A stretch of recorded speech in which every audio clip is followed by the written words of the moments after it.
Bom dia a todos e todas.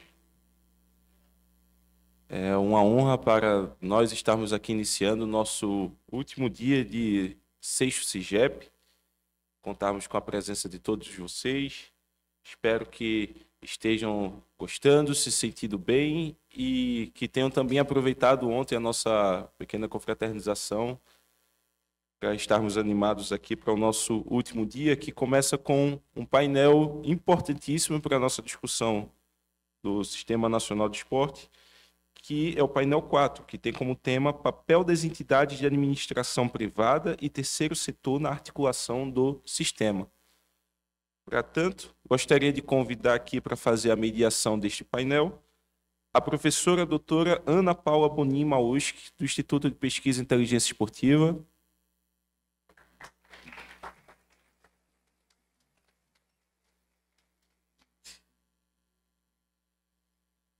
Convidamos, representando a Confederação Brasileira de Desporto Escolar, o presidente Antônio Ora Filho.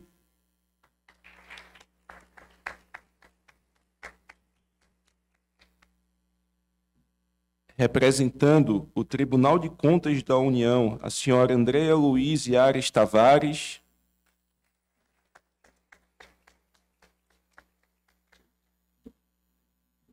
E representando a Comissão de Esportes da Câmara dos Deputados, o senhor Lindbergh Aziz Cury Júnior.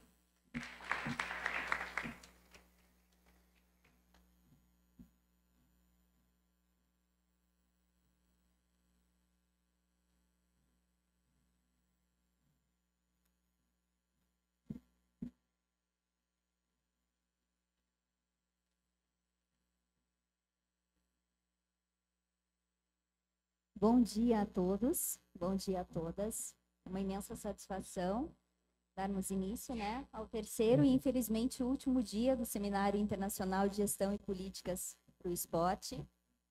Obrigada, Mesadri, pelo convite. É sempre uma honra estar aqui. Uma honra maior ainda fazer parte do Instituto de Pesquisa em Inteligência Esportiva. Desde o início, o Mesadri sempre alertou e sempre disseminou sobre a importância que o Instituto tinha na disseminação do conhecimento, o nosso papel social.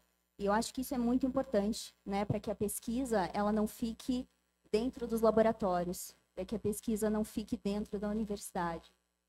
A gente tem um papel muito importante, que é levar isso para fora, da universidade, e o Inteligência faz isso com maestria. O Inteligência, ele proporciona, então, que esses dados coletados, eles possam estar à disposição desse gestor, para que esse gestor possa, em posse desses dados, trabalhar no aprimoramento e na implementação de políticas públicas eficientes e eficazes. Então, eu tenho um orgulho muito imenso de fazer parte do Instituto de Pesquisa em Inteligência Esportiva e estar aqui hoje moderando esse painel, o papel das entidades de administração privada e terceiro setor na articulação do sistema. Sistema esse que já vem sendo discutido há muitos anos, não é a partir da Lei Geral do Esporte, a gente tem aí de longa data a discussão desse sistema. Então, obrigada ao Antônio Filho, presidente da Confederação Brasileira de Desporto Escolar, a Andréa Tavares, representante do TCU, e ao Lindenberg, da Comissão de Esporte da Câmara dos Deputados, por prontamente aceitarem o convite e estarem aqui conosco hoje.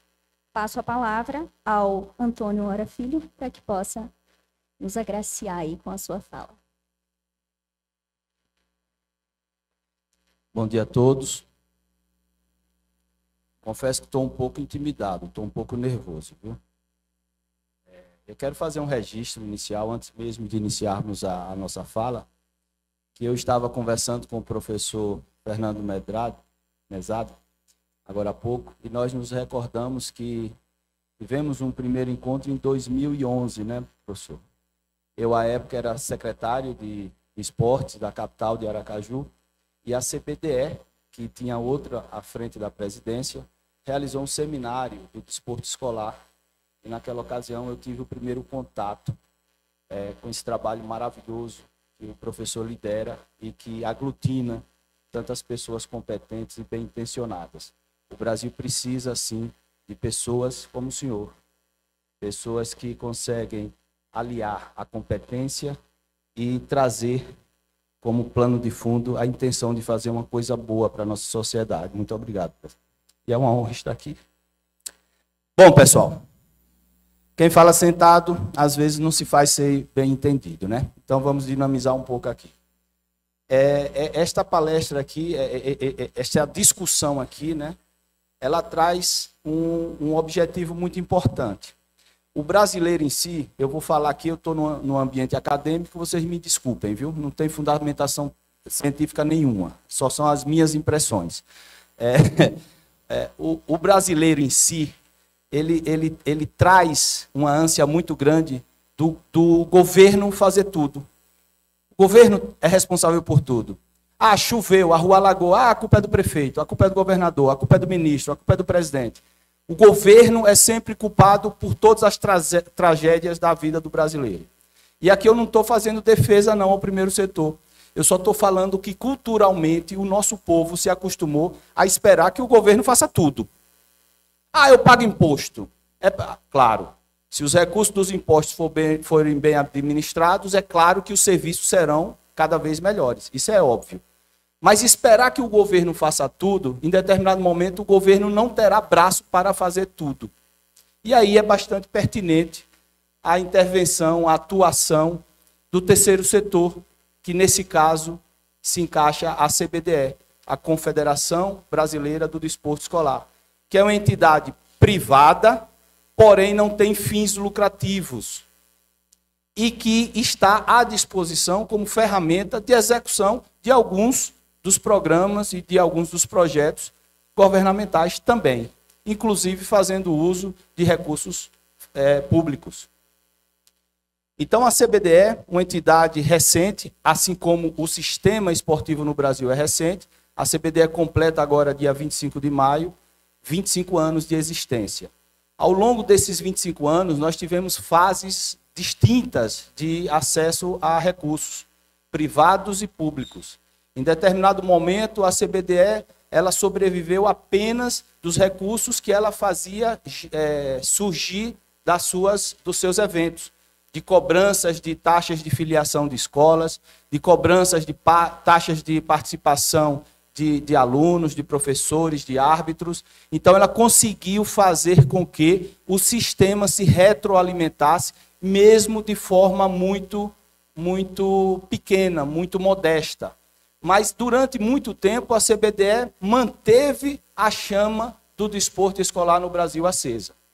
Se nós formos fazer um estudo histórico das competições esportivas escolares no Brasil, nós vamos perceber que, em determinado momento, vários órgãos, várias instâncias do governo, elas reversaram na responsabilidade de executar essas políticas públicas. Mas também nós vamos perceber que, durante parte desse período, o Estado também se omitiu, deixou de realizar. A responsabilidade, ora, foi da educação, ora foi do esporte e ora deixou de ser de qualquer ator do governo. E a CBDE, durante esse período, ela se manteve acesa, repito, de forma modesta. Porém, nos últimos anos, com as mudanças da legislação e com o acesso aos recursos oriundos das leis das loterias, a CBDE pôde, sim, ter um amadurecimento administrativo, fazer um choque de gestão e hoje, com muito orgulho, realizamos uma das mais importantes competições esportivas do Brasil, chamada GEBS Sub-14. Para não ficar muito chato, vamos passar direto para o vídeo, por favor. Ah, sou eu mesmo, né?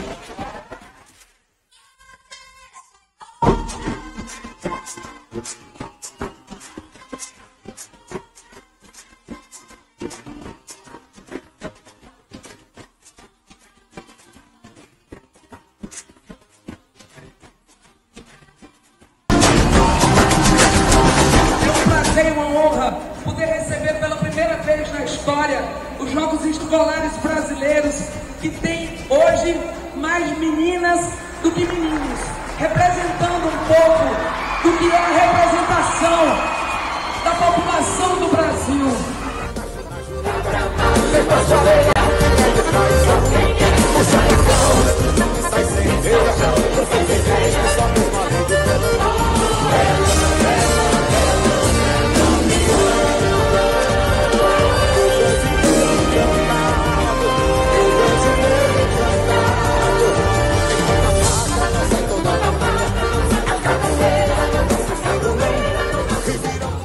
No coração do Brasil, Pernambuco é o coração do Brasil.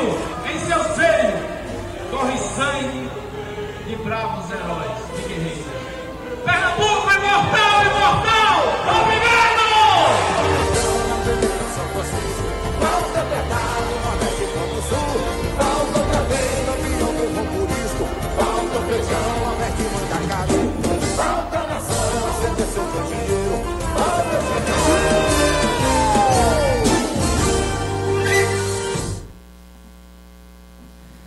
Esse vídeo foi o da abertura do GEBS Sub-14, realizado em Pernambuco, Recife, na última edição.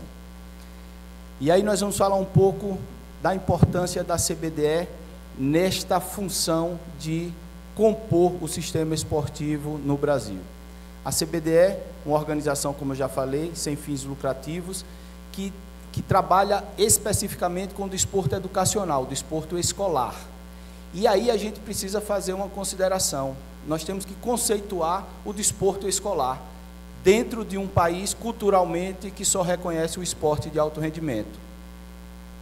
Então, se você sair daqui da universidade e for pesquisar junto à população e pedir que eles falem uma manifestação esportiva, acredito que as respostas serão sempre voltadas ao esporte do alto rendimento.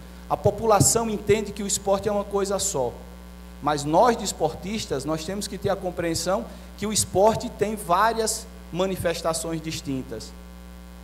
O esporte educacional, por exemplo, ele tem a obrigação de evitar a hipercompetitividade. O que seria evitar a hipercompetitividade?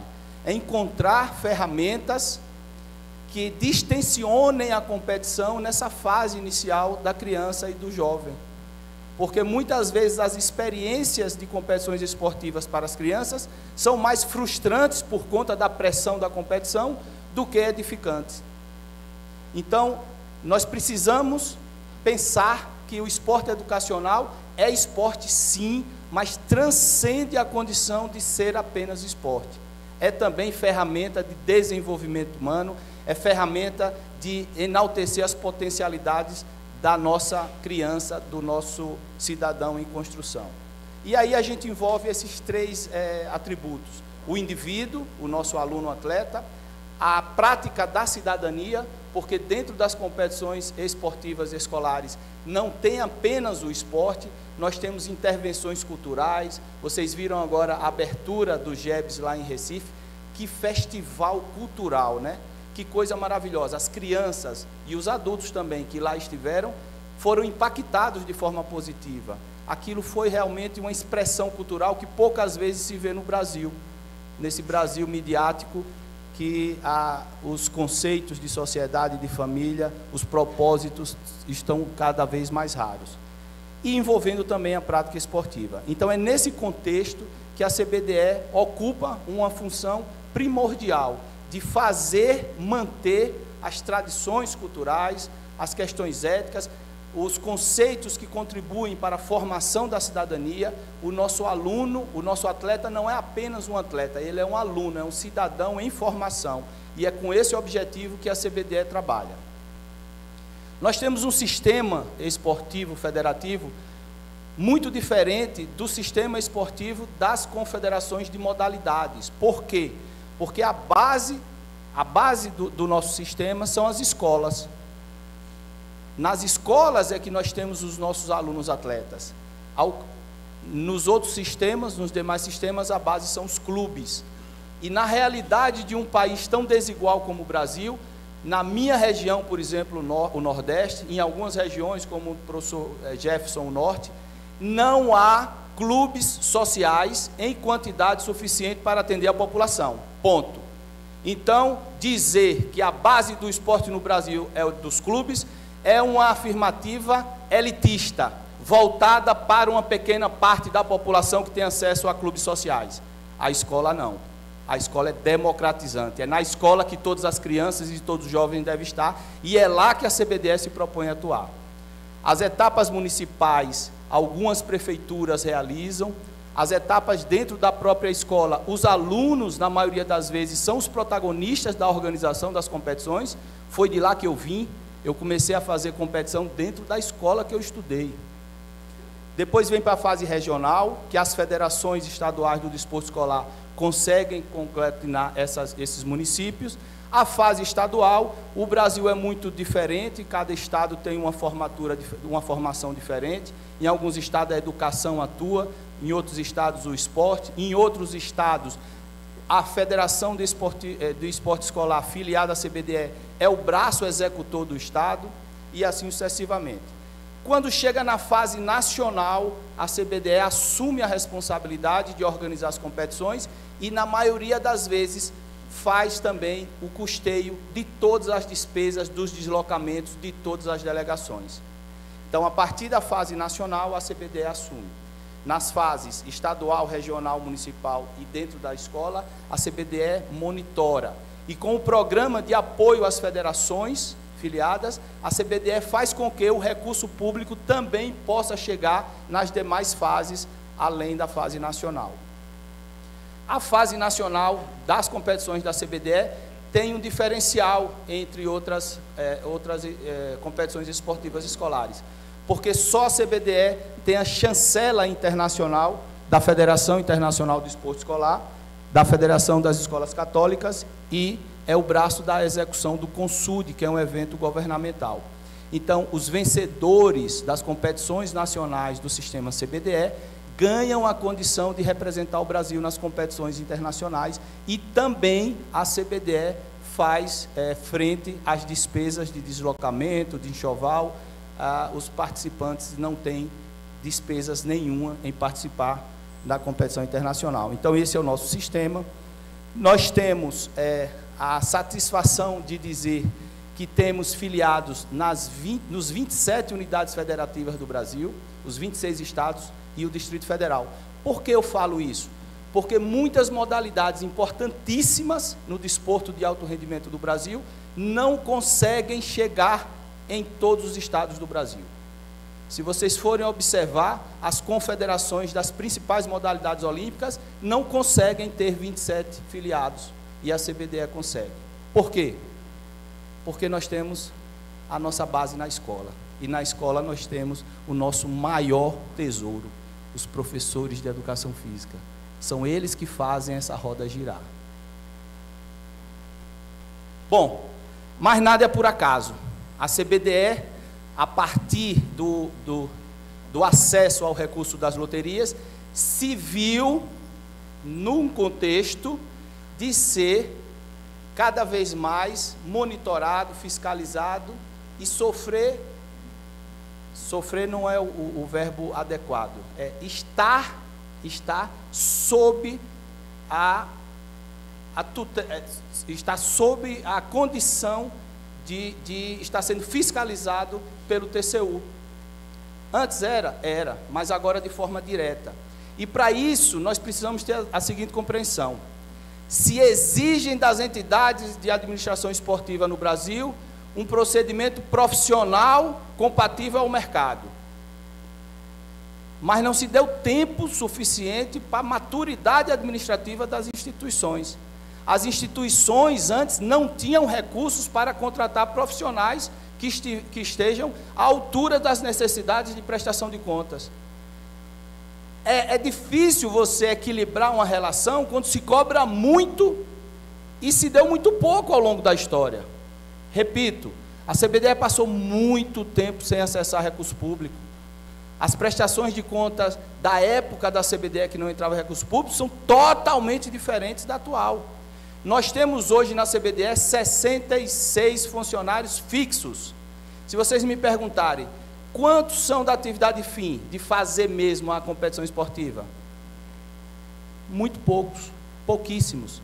Porque a maior parte do nosso pessoal está para garantir que as leis sejam cumpridas, que todos os detalhes, todas as minúcias sejam cumpridas, que as prestações de contas consigam demonstrar documentalmente de que toda a execução foi feita dentro da legislação. Isso tudo é uma carga muito grande e muito recente para estruturas que são muito jovens. Não é justificativa, é explicando que nosso sistema é jovem, nossas entidades são jovens e elas precisam de tempo, mas precisam de orientação, precisam de fiscalização, sim.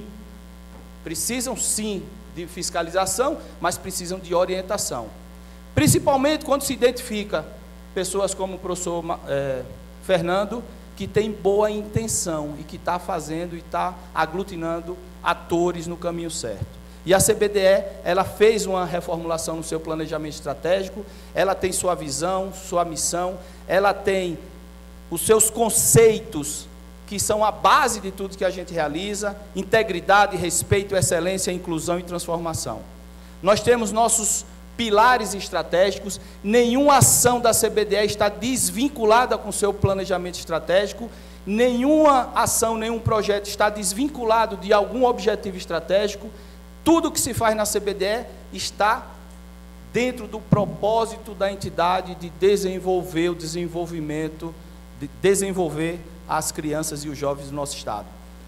Com isso, nós temos dados que nos enchem de orgulho. Historicamente, as competições esportivas no Brasil eram feitas prioritariamente para homens. A nossa população, a maioria de mulheres. Que lindo aqui ter uma mesa equilibrada, né? E foi buscando esse equilíbrio, essa equidade de gênero, que nós instituímos nossa política de equidade de gênero na CBDE, que quando a CBDE paga com os recursos públicos os deslocamentos dos estados para as competições, a CBDE exige que os estados levem a mesma quantidade de atletas homens e atletas mulheres. E não adianta dizer, no meu estado não tem handebol feminino. Se vira. Se você não conseguir fazer o feminino, a gente não paga o masculino. E em uma semana eles conseguem achar as meninas. É incrível como aparece o esporte feminino quando realmente a política obriga. As escolas privadas hoje representam apenas 34% as nossas competições, 66% são de escolas públicas. Nós temos diferenciais, né? Nós estamos priorizando cenários de altíssimo nível para que os nossos jovens, os nossos professores, os nossos árbitros também possam atuar em cenários onde os seus atletas, que são referência, atuam. Nós temos transmissões, nós temos atividades culturais. Muitas vezes é a primeira oportunidade que a criança, ou até mesmo que o professor da escola tem, de fazer uma viagem, de andar de avião, se hospedar no hotel, de andar de elevador, a caixinha mágica. As crianças passam o dia todo subindo e descendo no hotel, porque nunca viram uma caixa mágica, que você entra num lugar e sai no outro. É esse o nosso Brasil. Nós temos um calendário internacional, e aí veja, muita gente começa a ver números. Aí, se vocês forem no portal da transparência e verem quanto a CBDE recebe por ano da lei das loterias, aí fica aqueles usos, é muito dinheiro, é muito dinheiro, é muito dinheiro, é muito dinheiro, é muito dinheiro. Vamos ver as responsabilidades e o que a gente executa por ano. A CBDE hoje tem, essas são as modalidades do GEBS, mas meu tempo já está esgotado, vamos direto para os números do GEBS. Como eu falei, ao longo desses anos, realizando o GEBS, em 4 edições, nós temos 10 mil, isso na fase final, na fase nacional, 10.903 atletas mulheres, 10.747 atletas homens. O desempenho do Brasil desde então em competições escolares internacionais. Veja, o esporte de alto rendimento está lutando para conseguir ficar no top 10 no quadro geral de medalhas nas Olimpíadas, e não consegue. Todo o esforço que o Comitê Olímpico faz, que o governo federal faz, que os nossos atletas fazem, não conseguimos chegar entre os 10. Na Ginasiede, que são os Jogos Escolares Mundiais, Sub-18, nas 5 últimas edições, aqui nós temos 4, mas tem uma última que não está aqui ainda, que é Brasília 2013. Nas 5 últimas edições das Olimpíadas Escolares Mundiais, o Brasil ficou entre os 3 melhores países do quadro geral de medalhas. A mídia falou isso? Os nossos órgãos de inspeção sabiam ou não? Já estão sabendo, porque fizeram auditoria lá na CBDE recentemente. Uma inspeção, né? O termo é esse, inspeção. Auditoria. Chega a arrepio quando vocês falam. Ó, mas o Brasil não sabe que nós estamos gerando uma nova geração de campeões olímpicos. Nos próximos 2, 3 ciclos olímpicos, esses atletas que na fase de 12, 13, 14, 15 anos, participaram de competições internacionais e conseguiram sua primeira experiência internacional. Tínhamos uma diretora da SNELES, no Ministério, que era a nadadora, Fabiola Molina. Fabiola Molina, emocionada quando conheceu a CBDE, chorou e disse: ora, eu bati 150 recordes quando fui nadadora. Mas quando eu tinha essa idade, eu não tinha isso. Eu nunca saí do Brasil para competir antes dos 17 anos. Se eu tivesse tido essa experiência na formação da minha carreira esportiva, possivelmente eu teria ido muito mais além. Eu disse: impossível, querida, você bateu 150 recordes. Ela disse: não, eu não tive a base que vocês estão dando hoje. E no Sub-15, os vencedores do GEBs viajam para a Ginasíade para representar o Brasil no Sub-15. Fomos 3º lugar na Sérvia este ano e 1º lugar quando realizamos no Rio de Janeiro, dentro do Parque Olímpico. 1º lugar geral, muitos que estão aqui nesse auditório estavam lá, que eu estou reconhecendo. Sul-americano não dá graça, né? Da mesma forma que o COB leva a delegação e é campeão do sul-americano, também no escolar se repete. Bom, esse desempenho esportivo, ele é importante, mas não é o mais importante da nossa atuação enquanto CBDE. Nós temos o espelhamento, né, dos exemplos esportivos. Nas nossas competições nós agregamos embaixadores, nós temos as nossas redes sociais, que é o canal de comunicação com os jovens, nós temos transmissões ao vivo das nossas competições, interação, TikTok. Eu não domino muito essa área de tecnologia, mas a nossa equipe é maravilhosa e consegue fazer algo muito leve. E agora é importante, né? A atuação do terceiro setor, a ajuda do terceiro setor em relação às políticas do primeiro setor. Está aqui esse levantamento, esses documentos são printados do site do Ministério, quando o Ministério divulga a relação dos contemplados do Bolsa Atleta. O Bolsa Atleta para a criança e para o jovem é muito mais do que um incentivo esportivo. É muito mais. É demonstrar para aquela criança que vale a pena sonhar.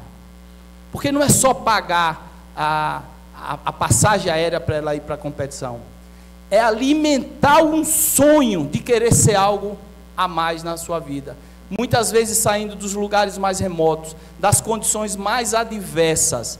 E o esporte, através do Bolsa Atleta Federal e através do GEBs e das nossas competições, ao longo desses 4 anos, já contemplou mais de 2 mil estudantes atletas, através só do programa Bolsa Atleta Federal, mais os programas estaduais. Bom, o tempo já acabou, era o que eu tinha para falar no momento, quero agradecer a todos, e é isso.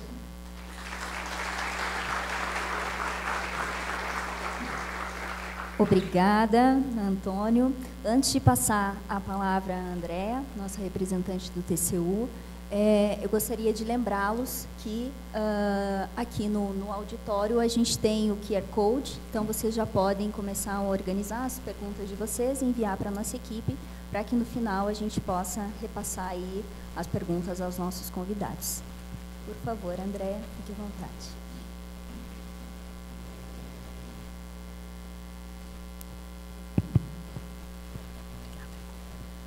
Bem, bom dia. Vou fazer igual o meu colega aqui no primeiro dia. Vou ficar falando 4 horas se não tiver um bom dia correspondente, né, à empolgação de vocês. Bom dia, pessoal. Bom dia a todos. Aproveito para cumprimentar meus colegas aqui de painel. Vejo muitos aqui que já carinhas conhecidas também. meu orientador está aqui, Pedro Ataíde, da UNB. Obrigada, porque eu estou aqui e com alguns extratos do que eu vou falar, em virtude do trabalho que a gente fez junto. E agradecer ao professor Mesadri pelo convite, né? A gente acabou demorando um pouco para confirmar nossa participação, mas era um desejo estar aqui, estar junto, estar somando no sistema. Então, o que falar, né, numa mesa, num painel com esse tema, né? Papel das entidades de administração privada e terceiro setor na articulação do sistema. E aí meu colega Alexander chamou minha atenção, deu uma olhada. Na verdade, a gente não ia fazer nenhuma apresentação, a gente ia realmente fazer uma conversa mesmo, né, aqui com vocês. E aí, não, vamos fazer, porque senão eu vou ficar contando história, vou me perder. Não, é melhor a gente fazer. E ele falou assim: Andréia, fala do seu lugar de fala, né? Eu sou professora de educação física de formação, formada no UFRJ. Passei pela rede municipal de ensino no meu município, Macaé, interior do Rio de Janeiro. Também já fui das Forças Armadas, na Academia da Força Aérea, interior de São Paulo. Então, tive uma passagem rápida na Receita Federal, mas mesmo lá tive a oportunidade de conduzir o grupo de ginástica laboral. Quer dizer, em todos os lugares que eu percorri, eu acabei que colei na educação física de alguma forma. E agora, no TCU, tive a felicidade de ser alocada na fiscalização do setor esporte, o que me traz muita alegria e muita vontade de trabalhar, porque sempre fui uma entusiasta, sempre pratiquei atividade física, sempre gostei muito da área.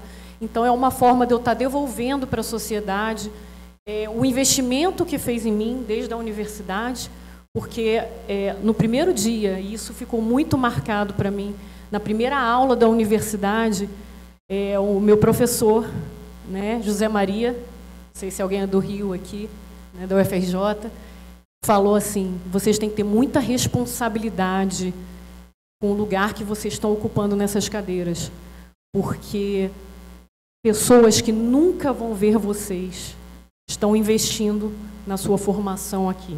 Então, tenham essa responsabilidade social que a universidade pública coloca, né, custeando com os recursos tão caros à sociedade a formação de vocês, a formação de qualidade. Então, vocês têm que devolver isso, né?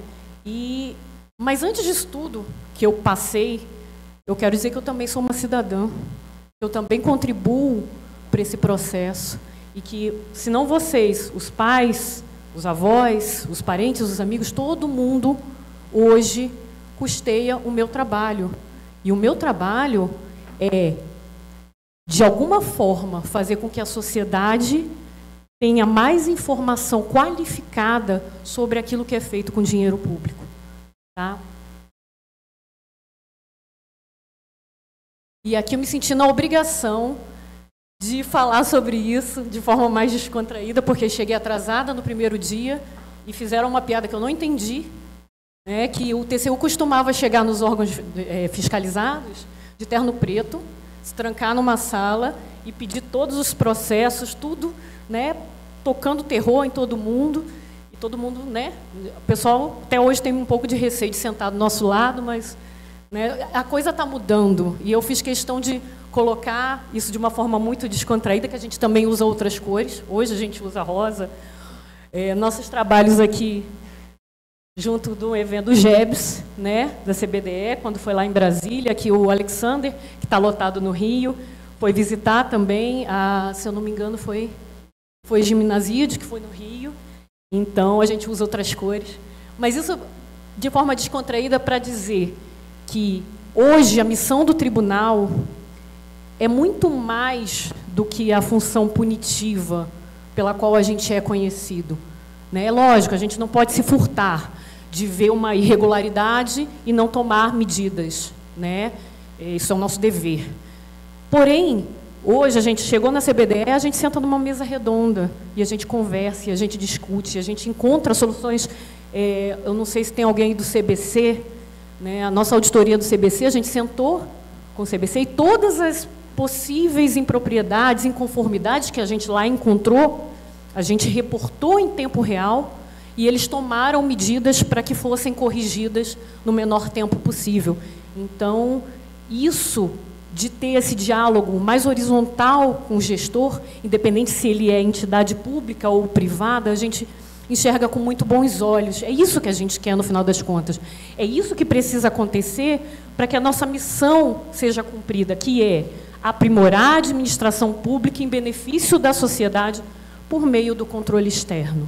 Então, o que importa para a gente gostaria muito mais do que punir, do que multar, é que a gente consiga fazer avaliações e aportar oportunidades de melhorias, seja para as entidades públicas, sejam para as entidades privadas que estão sob a nossa jurisdição, de como elas podem entregar melhores políticas públicas para a sociedade. Então, é esse o desafio que a gente tem hoje. E aí eu fiz um recorte rapidinho, sem querer me alongar aqui nas normativas que regem a nossa atuação, mas só para trazer um pouco mais de luz, a nossa Constituição, lá no 217, né, diz que é dever do Estado fomentar práticas desportivas, formais e não formais, como direito de cada um, observadas a autonomia das entidades desportivas, e eu grifei aqui também, por oportuno, destinação de recursos públicos para a promoção prioritária do desporto educacional. Por que eu sublinhei esses dois dispositivos, né? Primeiro, para a gente também é um desafio, como que a gente encontra, nosso público, digamos assim, o nosso cliente padrão são os entes públicos, são as organizações públicas, com quem a gente lida no nosso dia a dia com muita tranquilidade, transita por esses ambientes com muita tranquilidade. Só que quando a gente vai falar de entidades privadas, né, embora sem fins lucrativos, a gente se defronta com uma opção, enquanto país, que a gente fez lá atrás, no Constituinte, fomentar. Então, hoje a gente tem que o nosso sistema esportivo, as políticas públicas de esporte, são, em sua grande maioria, conduzidas por entes privados. E aí, como fazer isso sem distorcer o ambiente esportivo? Porque não é nosso objetivo trazer constrangimentos que não são bem-vindos, que vão, no final das contas, prejudicar a atuação, prejudicar a política pública, beneficiar menos crianças, menos pessoas de forma geral. Não é esse o objetivo. Porém, nós não podemos prescindir dos imperativos públicos, que são moralidade, impessoalidade, legalidade, e, para além da legalidade, né, a legitimidade. Então, transparência a gente vai falar muito aqui. A gente tem que encontrar, né, e, por isso, a gente está chamando cada entidade de administração privada para o tribunal, para a gente, junto, construir um modelo de prestação de contas, de fiscalização, entendendo as particularidades de cada uma dessas administrações, para que a gente não interfira negativamente nesse sistema. Então, hoje, da nossa imensa equipe de 3 auditores para a função esporte, a gente tem um integralmente voltado a atender receber esses aportes das entidades e formatar um modelo de fiscalização diferente de tudo que o tribunal faz, porque entende que isso é necessário. E eu também sublinhei aqui a questão da promoção prioritária do desporto educacional. Vocês que são do esporte, vocês acham que a gente faz isso em termos de investimento público no esporte? Sim ou não? Eu, no campo da opinião, tendo a dizer que não. Mas, por isso, a importância do trabalho do professor aqui também, para a gente ter dados com relação a isso aqui. Tá? Porque isso aqui não é algo que a gente possa esquecer. Isso aqui está na nossa Constituição. E eu tenho, né, alguns indícios de que isso aqui a gente não cumpre. Tá? Não, mas a gente vai descobrir aí com dados, com certeza. Então, para clarificar, né, eu acabei já falando, mas prestará contas qualquer pessoa física, jurídica, pública ou privada que utilize, arrecade, guarde, gerencie, administre dinheiros, bens e valores públicos ou pelos quais a União responda ou que, em nome dessa, assuma obrigações de natureza pecuniária. Isso é para dizer a nossa jurisdição, que é absolutamente ampla, né? Onde o dinheiro público federal vai, nós, por dever, temos que estar lá. Seja por meio de denúncias que chegam para a gente, representações, ou por fiscalizações mais estruturadas, como as auditorias, como as inspeções, os levantamentos e por aí vai. Aqui eu trouxe alguns dispositivos mais próprios aqui do esporte, né? A lei de loterias, que nos fala que a jurisdição, sem prejuízo das contas que anualmente as entidades têm que prestar para o tribunal, fiscalizará a aplicação dos recursos destinados aos comitês privados, tá? E a nova Lei Geral do Esporte, que nos diz, reforça, né? Não precisaria, porque a Constituição, né, nos dá esse mandato, mas diz, as organizações esportivas que recebem recursos oriundos da exploração de concursos de prognósticos, sorteios, loterias, administrarão esses recursos em consonância, e isso aqui eu fiz questão de colocar em negrito, princípios gerais da administração pública, e eu retomo, moralidade, impessoalidade, transparência, eficiência. A gente precisa estar muito atento ao uso eficiente do recurso público. A professora Debochá, no primeiro dia, nos colocou aqui evidências que talvez é legítima a nossa busca por maior financiamento no esporte? Claro, a gente tem estudos comparativos que nos apontam isso. Mas será que a gente está usando bem o dinheiro que a gente já tem? Eu não sei dizer para vocês. Os dados nos dirão. Ok? E, diante desse cenário que eu coloquei para vocês, de 3 auditores no Brasil, para lidarem com essa responsabilidade de fiscalizar toda a estrutura esportiva, todo o uso do recurso público investido na função esporte, como é que deve se materializar a prestação de contas, a accountability, essa palavra que até hoje, né, fica um pouco assim para o português, de como é que deve ser essa relação de dizer como está sendo usado o recurso público e a prestação desses recursos confiados às entidades privadas, respeitando a natureza, as especificidades e a autonomia dessas organizações do terceiro setor. Então, é justamente nesse momento que a gente está de construir esse modelo de prestação de contas. E aí eu trago estudos, né, excertos de estudos, que nos dizem o seguinte: a accountability tornou-se fator de sustentabilidade devido à grande concorrência por recursos financeiros e não financeiros. E aquelas entidades que melhor atenderem às necessidades dos doadores, por informações, terão maior possibilidade de obtenção dessas receitas. Ou seja, aquele que é um bom gestor, aquele que consegue entregar resultado, aquele que consegue ser eficaz, efetivo na prestação que ele se propôs, ele vai ter sustentado a sua atividade, porque os doadores vão querer aportar recursos aqui. E a gente não tem dúvidas de que o bom gestor, ele quer mostrar o que ele faz. Ele quer dizer que ele consegue gerar resultado com recursos que confiam para ele. E ele quer ser transparente.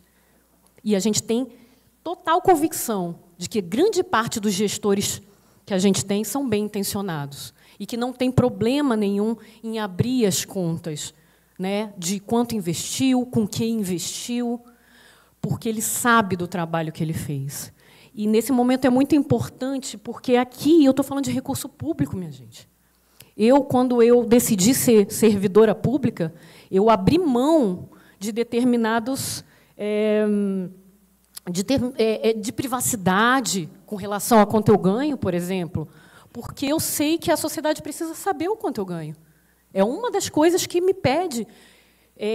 Eu tenho que ser moral, e, além de ser moral, eu parecer ser moral.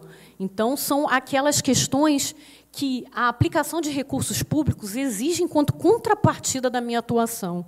Então, quando a gente aporta e os gestores privados também optam por receber recursos públicos, eles têm que estar conscientes de que eles vão abrir mão de determinadas características do mercado, né? Então, eu acredito que isso não seja um problema para os gestores de abrir as contas, para os gestores, né, que são bem intencionados, e a gente acredita que a maioria o é, de abrir as contas e revelar para a sociedade que é quem o financia, e isso tem que estar muito claro, quem está financiando tudo que ele está fazendo é cada um de vocês aqui presente. Então, ele precisa, sim, prestar contas da sua gestão.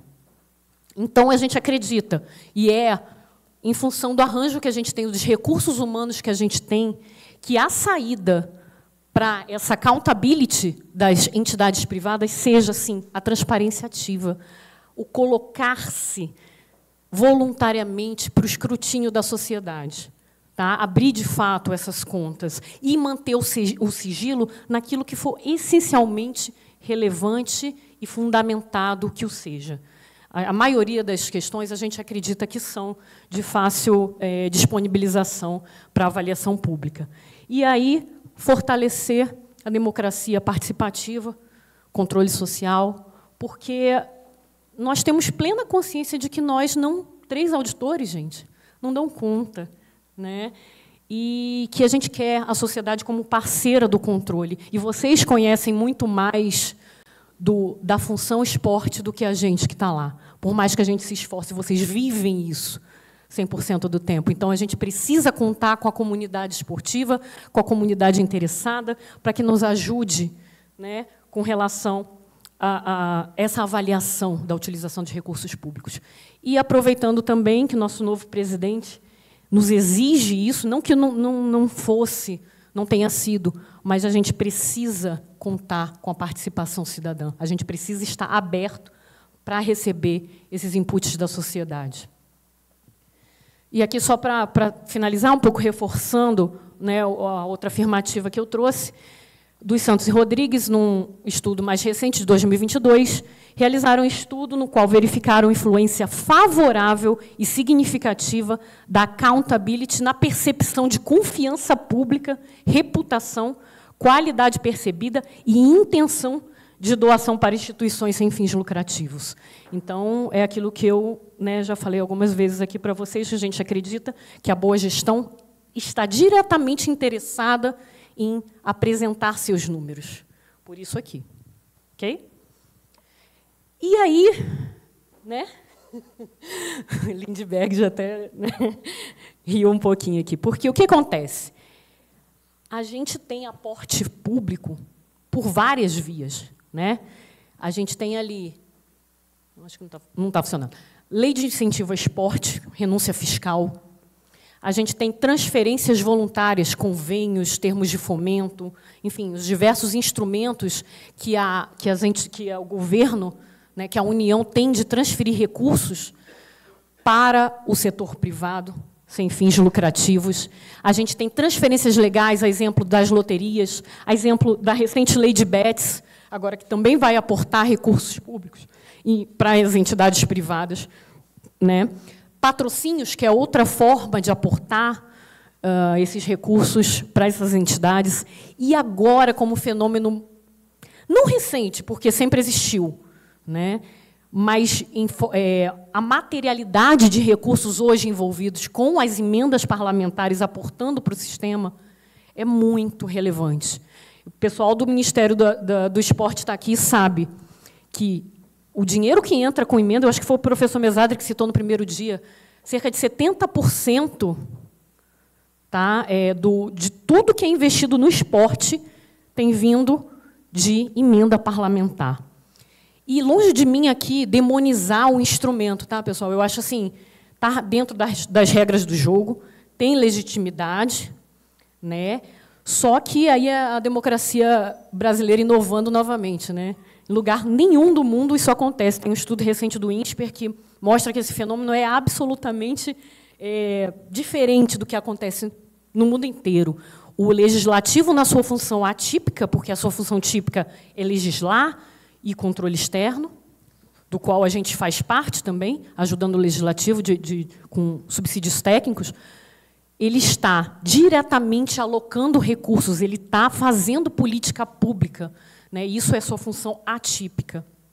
Então, como fazer isso, né? E aí a gente tem o STF conduzindo um esforço muito grande por transparência, por rastreabilidade desses recursos, porque é uma questão ainda muito séria, muito relevante. Para vocês terem uma ideia, esse ano a gente aprovou 50 bilhões de reais em emendas parlamentares. Isso é muito dinheiro, gente. É muito dinheiro. E não é que eu acredite que isso é ruim. Não é ruim. Se ele está aí, é um instrumento que está sendo utilizado, só que ele precisa ser bem utilizado, porque como, para além da transparência e da rastreabilidade desses recursos, eu vou usar esses recursos de forma inteligente, de forma planejada. E esse é o ponto. É lógico, para uma área tão carente como o esporte, qualquer recurso que chegue vai fazer diferença onde chegue. Mas será que está chegando no lugar onde deveria chegar? Onde a gente elegeu prioridades de atuação, onde o Ministério mapeou na ação específica do Ministério que precisa, de fato, para mudar uma realidade. Então, esse é o desafio com relação à materialidade envolvida aqui no uso de emendas. Que a gente consiga, sim, vencer esse primeiro obstáculo, que é da transparência e da rastreabilidade das emendas parlamentares aplicadas, seja em que função for, mas usar esse recurso com inteligência. E aí a gente precisa de dados. Obrigada, professor. Eu sou absolutamente consciente e crédula do seu trabalho, de toda a equipe do Instituto, de que a gente vai conseguir aperfeiçoar esse sistema com inteligência, de forma planejada. Porque, se eu não planejo, primeiro, eu já não sei onde eu estou. Então, eu não sei onde eu quero chegar.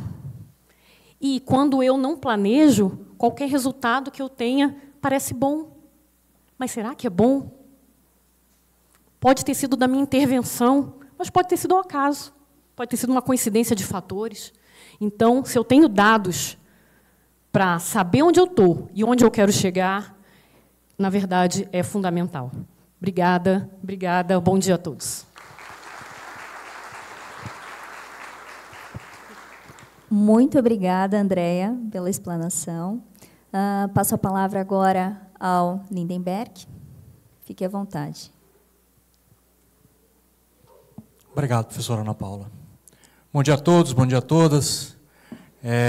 Inicialmente, eu queria agradecer, falar da minha satisfação, da minha honra, agradecer ao professor Mesade pelo convite e parabenizar por esse seminário de extrema importância, né, para todo o segmento esportivo, porque é a partir desses seminários, dessas organizações, dessas junções de cabeças aqui pensantes, é que a gente consegue avançar, né? Deixa eu me apresentar para vocês. Eu sou Lindenberg, sou secretário executivo da Comissão do Esporte, estou na Câmara dos Deputados como servidor desde 2005 e desde 2010 como secretário executivo da Comissão do Esporte. Antes disso, tive experiências aí como professor coordenador esportivo em escola, já atuei com direitos de transmissão de futebol, tive uma passagem de 1 ano pelo Ministério do Esporte, né? E, ao longo desses anos aí, posso dizer para vocês que tem uma visão bem abrangente do esporte, né? Como o Ora falou, a gente pensa muito no esporte de rendimento, mas temos que lembrar que o esporte é um leque maior, né? Pilar da educação e também fonte de qualidade de vida e de saúde.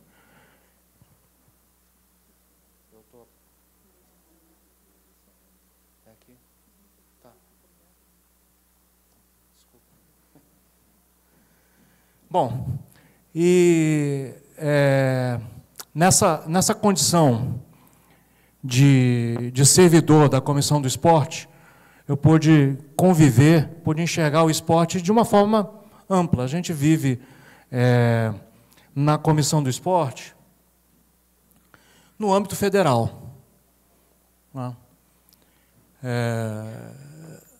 O Poder Legislativo, dentro do âmbito federal, e o ambiente de comissão, que é um ambiente de colegiado, de muitas discussões. Né? A Comissão do Esporte, ela é uma das 30 comissões permanentes da Câmara dos Deputados.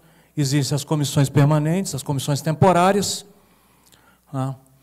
E são 30 comissões, entre elas o esporte, e é a comissão que, de certa forma, uma das mais movimentadas dentro da Câmara. Em 2023, foi a terceira comissão que mais realizou eventos dentro da Câmara, para mostrar que é um ambiente de muita discussão, muito debate, né, e de construção de conhecimento.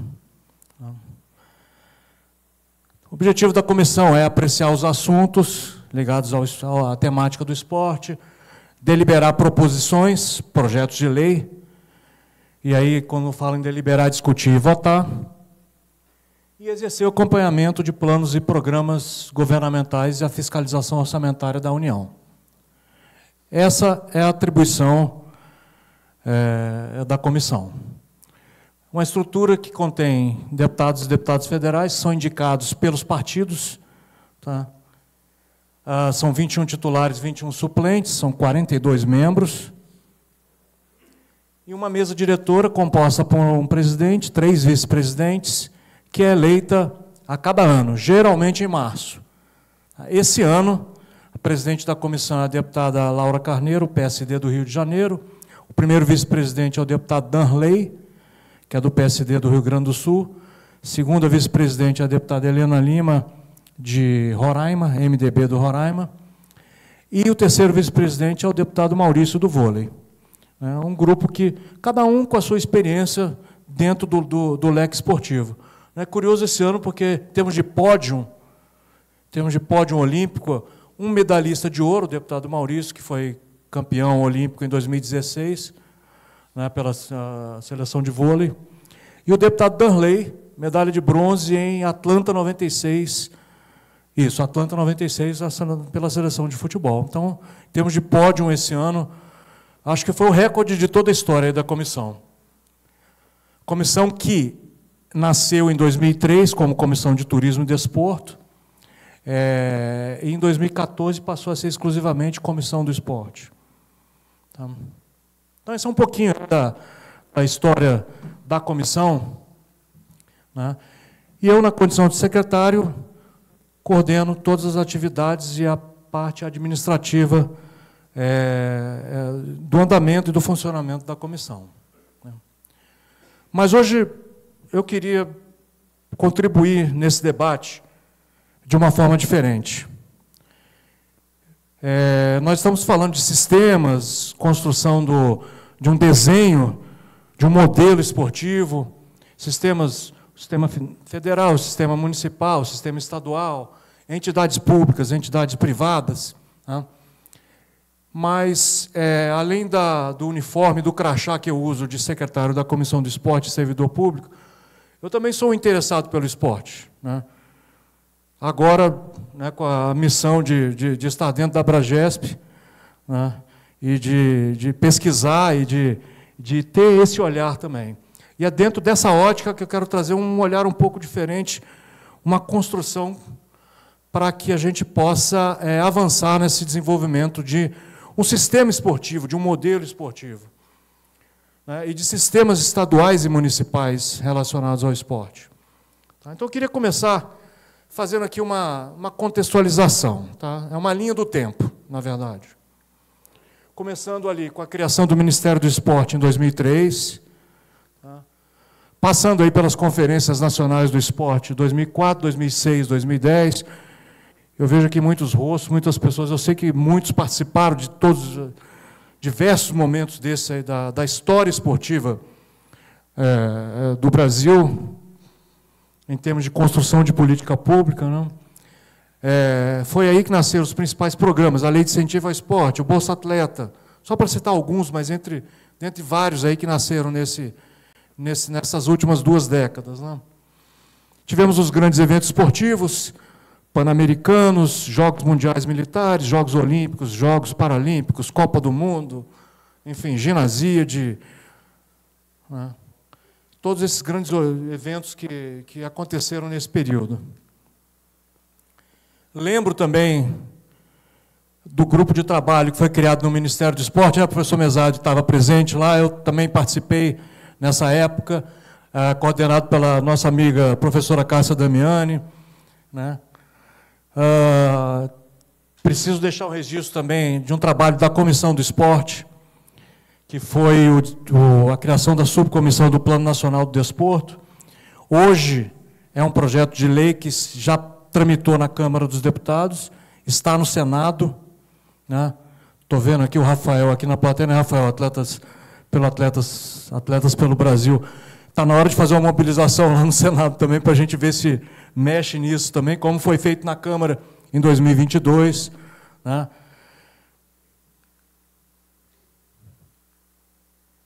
Tivemos também, nesse período, a reorganização dos recursos das loterias, a Lei 13.756, o Ora mencionou isso em algum momento na fala dele, que foi a possibilidade de que as entidades pudessem fazer uso dos recursos públicos para fomentar o esporte em todo o país, né, com as devidas contrapartidas. A gente tem que deixar esse registro também. Tá?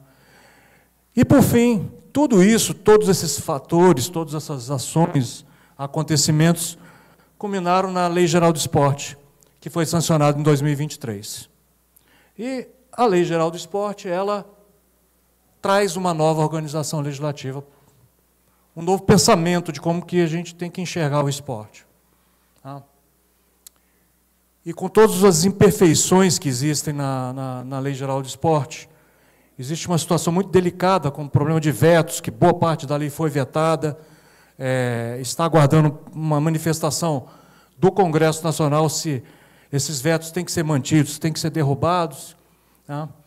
Existe uma situação hoje conflitante da Lei Pelé com a nova Lei Geral do Esporte. Tá?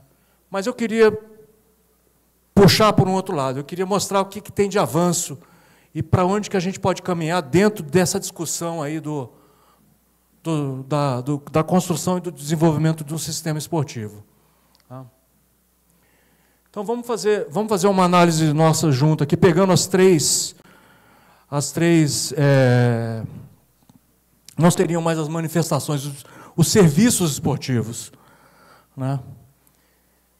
Então, começando com a formação esportiva, que é o acesso à prática esportiva voltada para crianças e adolescentes, desenvolvimento integral, dividido em 3 serviços: a vivência, a fundamentação e a aprendizagem. Tá? É sempre legal a gente revisitar esses textos da lei para poder ir construindo e aperfeiçoando cada vez mais esse conhecimento. Então, aqui a gente tem um foco aí, crianças e adolescentes, desenvolvimento, o início. Né? E nada melhor do que ter o Ora aqui para poder representar o ponto, digamos assim, o ponto final de todo esse sistema, né, que, de fato, começa na escola. Eu acho que isso precisa ficar muito claro. E começa na escola, né, Ora, na aula de educação física na escola, nas atividades de contraturno escolar, que, em boa parte, né, acontecem na escola, não necessariamente na escola, mas, em boa parte, acontecem na escola. Então, esse é o conceito aqui geral da formação esportiva. Tá? E aí, falar em excelência esportiva, nada melhor do que falar em excelência esportiva do que ter a secretária nacional de excelência esportiva do Ministério do Esporte, Isiane, Vitor, aqui representando a secretaria. Né? E estamos falando aí do treinamento, a formação de atletas, tá? Para o alto rendimento. Tá? Dividido em especialização, aperfeiçoamento, alto rendimento, transição de carreira. Né? E a gente tem avançado muito em todos esses assuntos. Tá? E, por fim, o esporte para toda a vida, que é o esporte que traz a prática da atividade física como elemento de saúde, elemento de bem-estar, né, para aqueles que nunca praticaram, o esporte de lazer, atividade física, o esporte competitivo, né, as corridas de rua, a pelada de futebol do final de semana. Estão todos aí nesse conceito de esporte social e de bem-estar, saúde. Então, essas três linhas, essas três, digamos assim, serviços, né, relacionados ao esporte, são uma nova organização legislativa. Né? É o que a gente precisa pensar em como atuar nessa linha.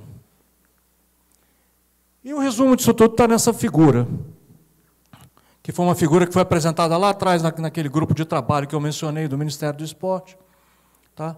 E que resume mais ou menos esse novo conceito de esporte, amplo, diversificado, né, e com as suas particularidades em cada um desses aspectos. Tá?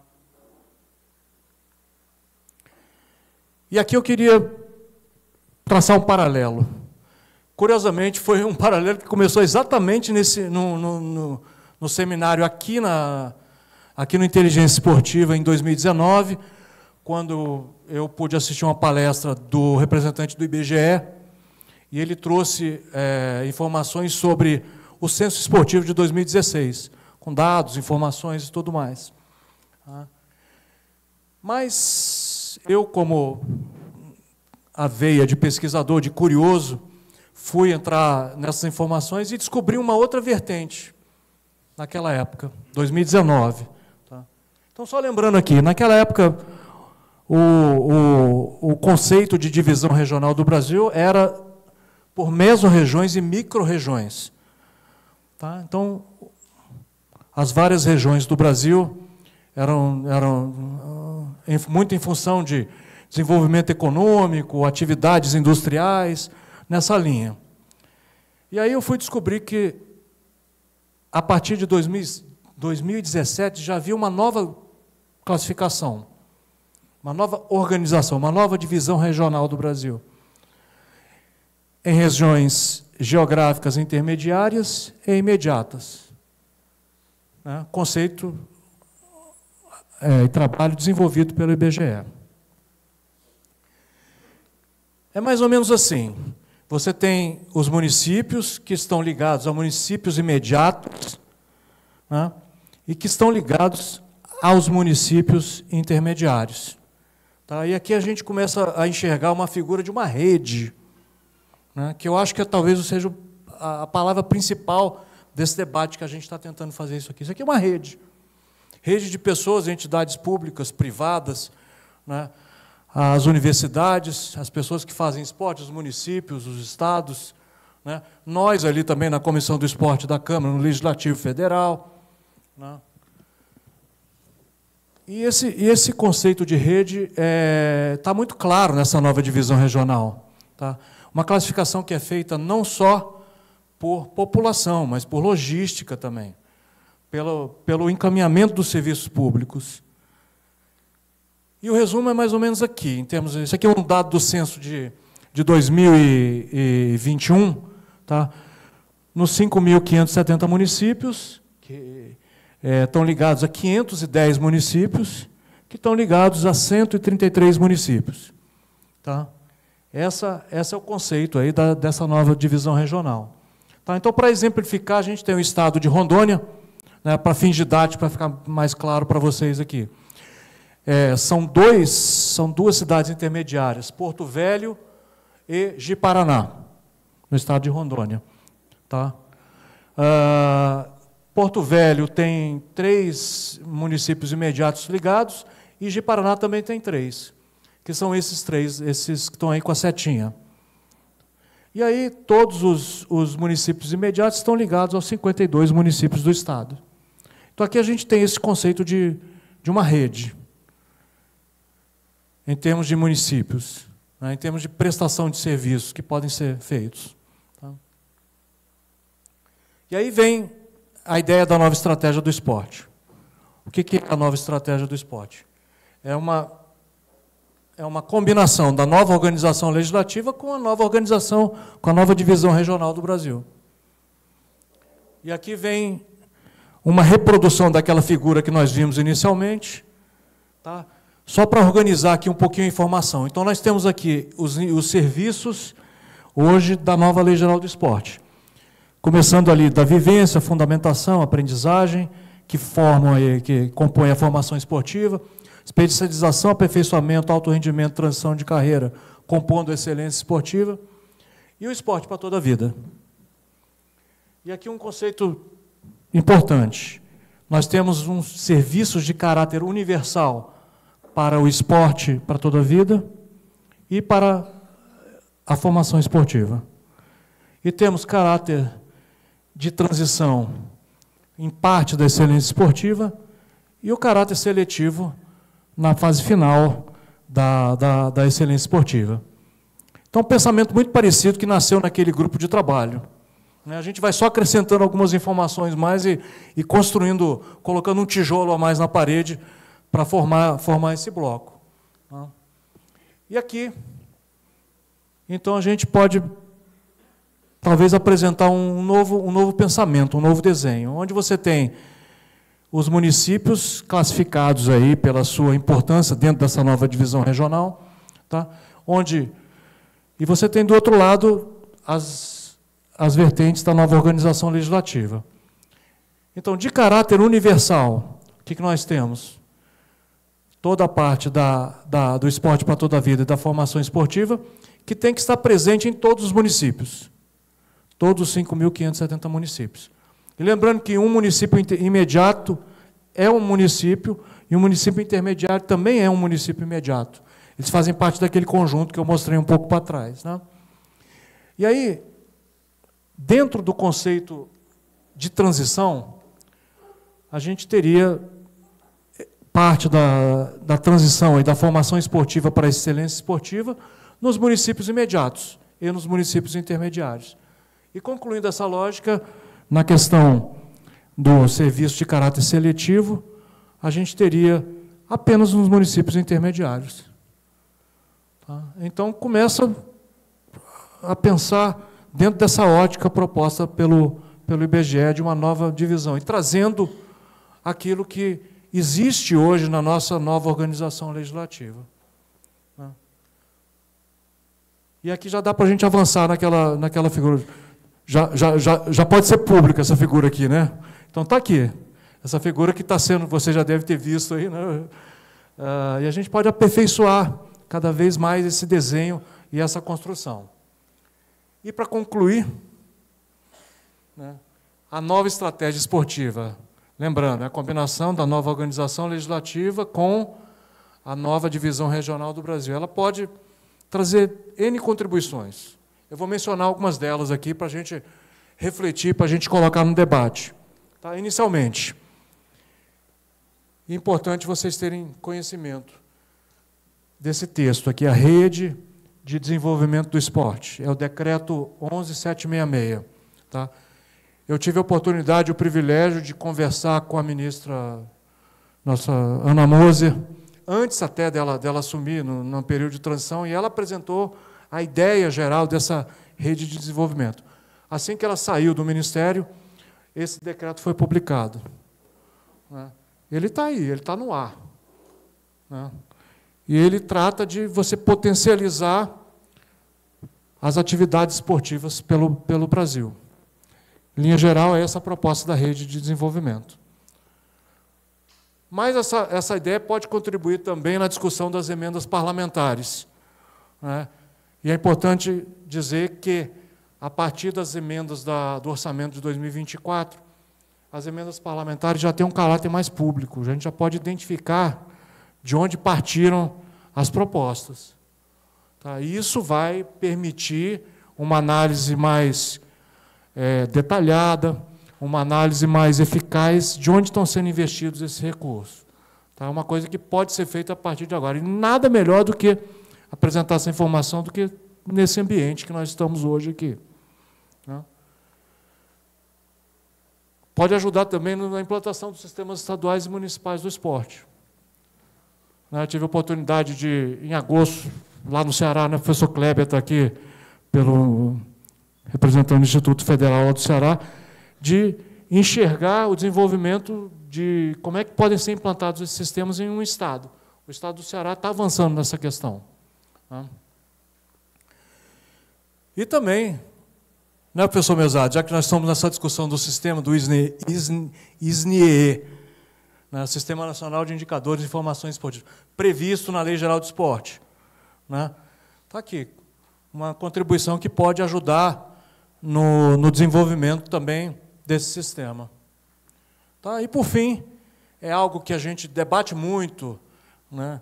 Já está na Lei Geral do Esporte as atribuições das entidades privadas e públicas do sistema esportivo, né? Da União, dos estados, dos municípios, mas a gente precisa aperfeiçoar mais essas atribuições.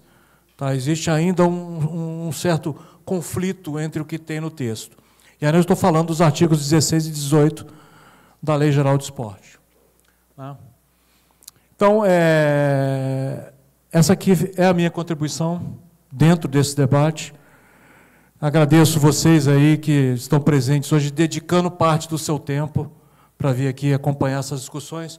Mas lembra daquilo que eu falei, ó, em 2019 eu estava aqui na plateia, assisti uma das apresentações e pude, a partir disso, desenvolver uma ideia, apresentando aqui para vocês. Eu espero que muitos de vocês também possam, a partir de algum debate, algum conceito que foi aprendido nessas palestras aqui, possam também desenvolver e encaminhar.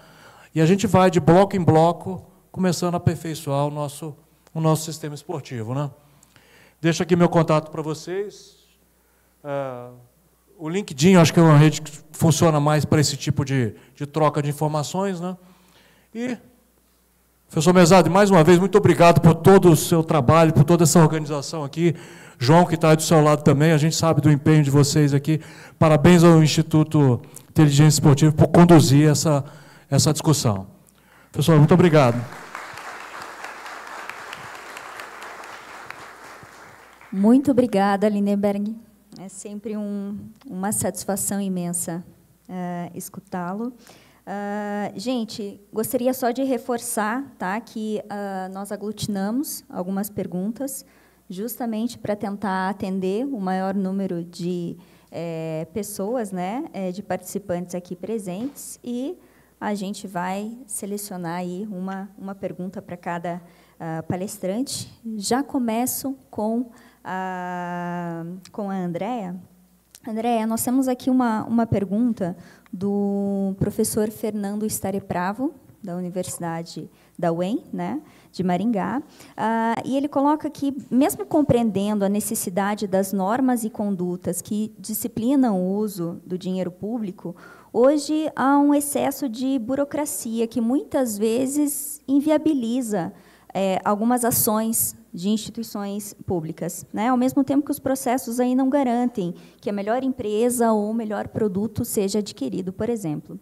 É necessário mobilizar muitos recursos humanos e financeiros para dar conta dessa burocracia, né? Então, nesse sentido, você vislumbra algum tipo de flexibilização das normas para facilitar o gasto e a boa aplicação do dinheiro público? Fernando? Fernando Starepravo. Fernando, obrigada pela pergunta. Eu não sei se você tem acompanhado, mas eu acredito, né, eu não estou falando aqui como tribunal, autoridade tribunal, mas como unidade técnica. Tá? Ao longo dos anos, esse processo vem sendo aperfeiçoado, a gente vem aprendendo muito a como fazer essa escuta, né, da gestão, né, principalmente da gestão bem intencionada, que muitas vezes tem dificuldade, de fato, de apresentar as contas, de conduzir os processos. Então, assim, nesse sentido que nossas portas estão abertas e a gente vem acompanhando mudanças significativas nos nossos normativos para que contemple essa dificuldade mesmo. Quer ver?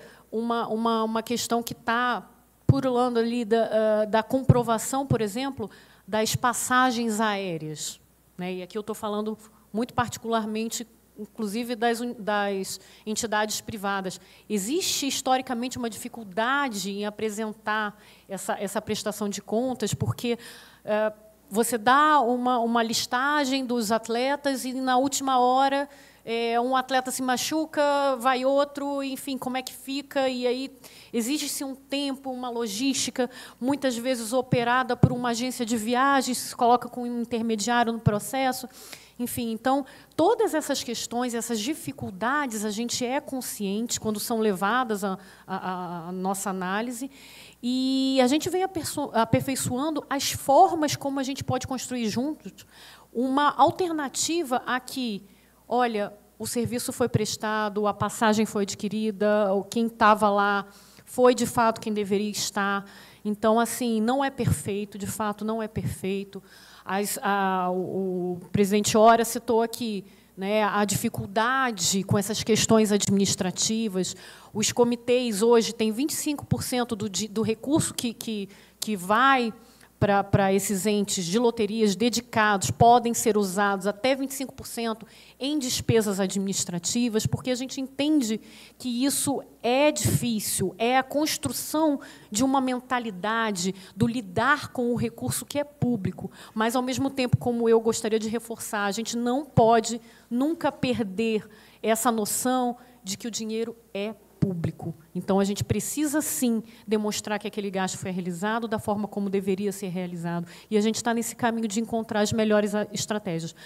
Para você ter uma ideia, hoje a gente tem uma secretaria especializada em consenso, na qual a gente chama os gestores para que a gente sente numa mesa e como é que a gente vai fazer?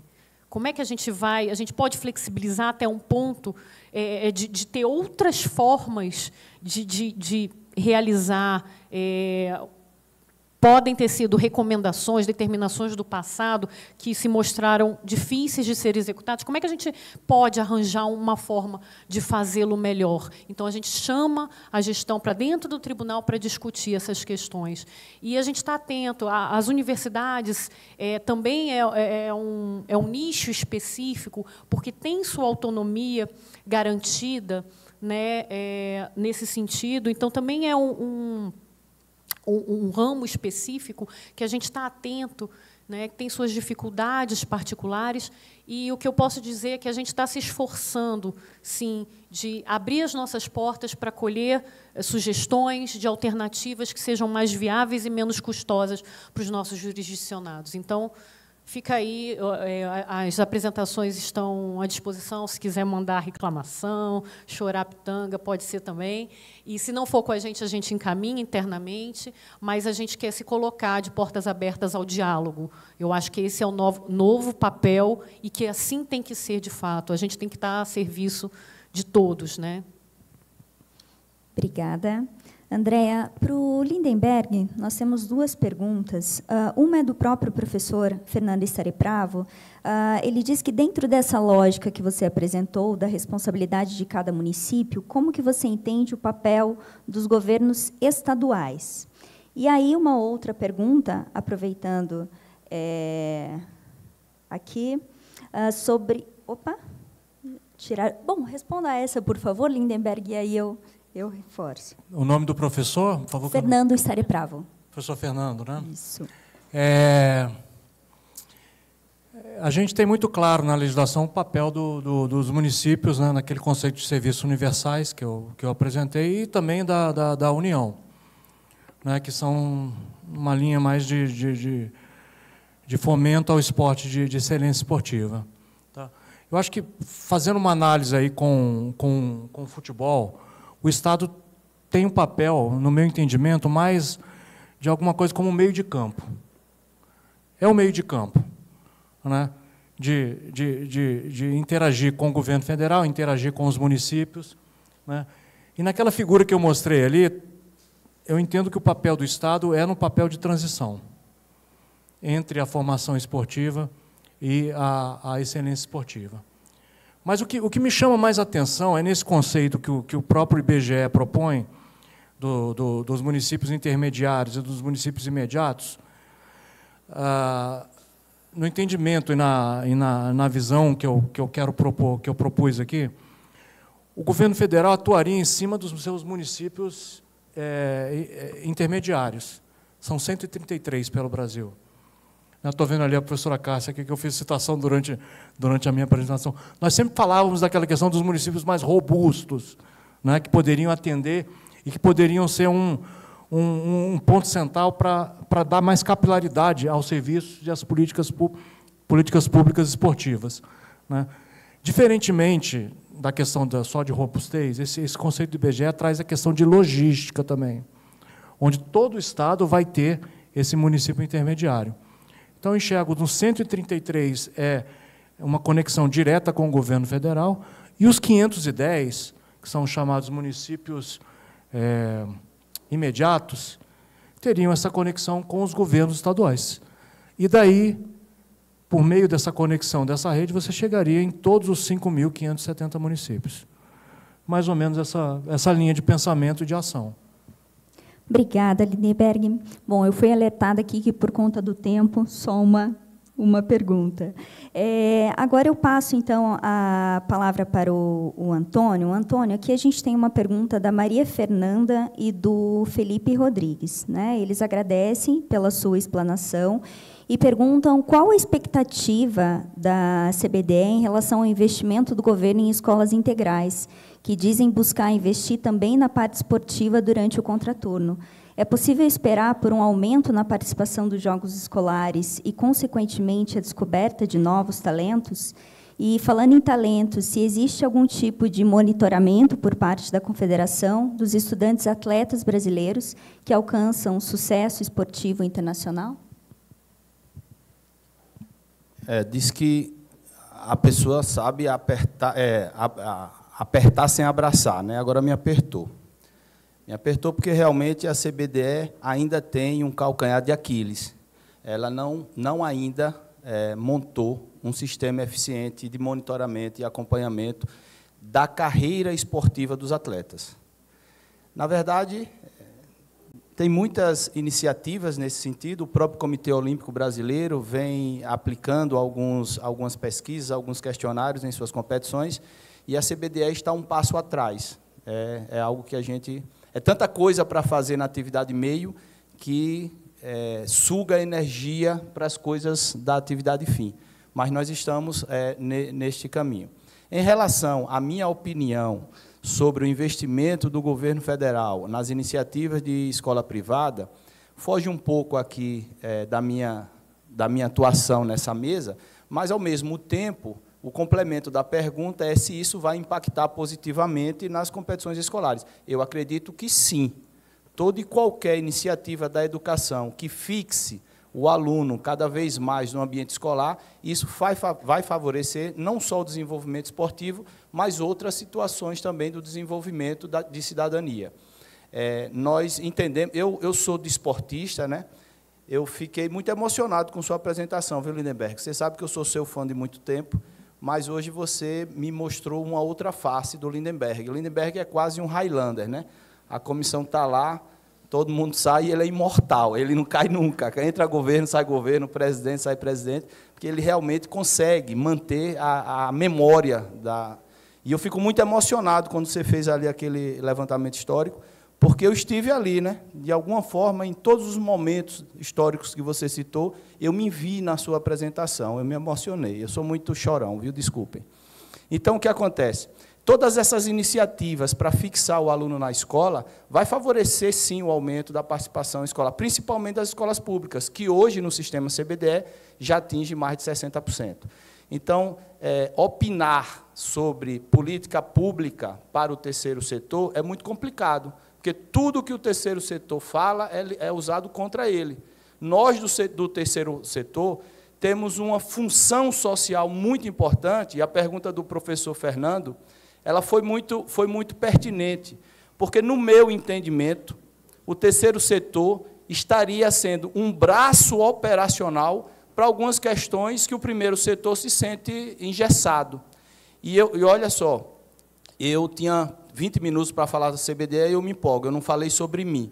Eu tenho 15 anos de gestão pública, paralelo à atividade não remunerada de gestor público, que durante muito tempo eu estive desempenhando por uma questão de hobby, né? mantive minha profissão de gestor público. Então, durante todo o período de mais de 10 anos de gestor público, eu enfrentei os entravos de ter que executar recurso público e a legislação não me permitia agilidade, praticidade. Se fala muito em economicidade, perfeito. Nem sempre o que é mais econômico traz o melhor resultado para a sociedade. E isso é muito difícil de você encontrar esse equilíbrio. Não estou aqui, em hipótese alguma, dizendo que tem que adquirir o mais caro. Não é isso.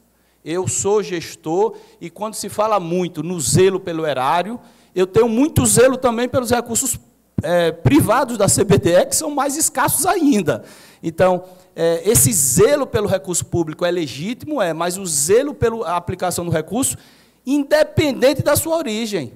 O recurso tem que ser otimizado o tempo todo, seja ele público ou não. Claro, sendo público, você tem as obrigações específicas de estar executando. Então, voltando para a pergunta, toda iniciativa que for fixar o aluno na escola a maior parte do tempo, no meu entendimento, vai favorecer, sim, o desenvolvimento das práticas esportivas. Porque na escola nós temos, repito, o professor de educação física, que é o grande soldado, é o grande responsável por tudo que nós todos apresentamos aqui. Sem o professor de educação física atuando nas escolas, os nossos trabalhos aqui, eles deixam de existir. É a minha opinião. Obrigada. Obrigada a todos os palestrantes, mais uma vez, por aceitarem o convite. Convido-os agora a tirar uma foto e a receber o certificado de vocês para que a gente possa dar prosseguimento aí ao seminário. Muito obrigada.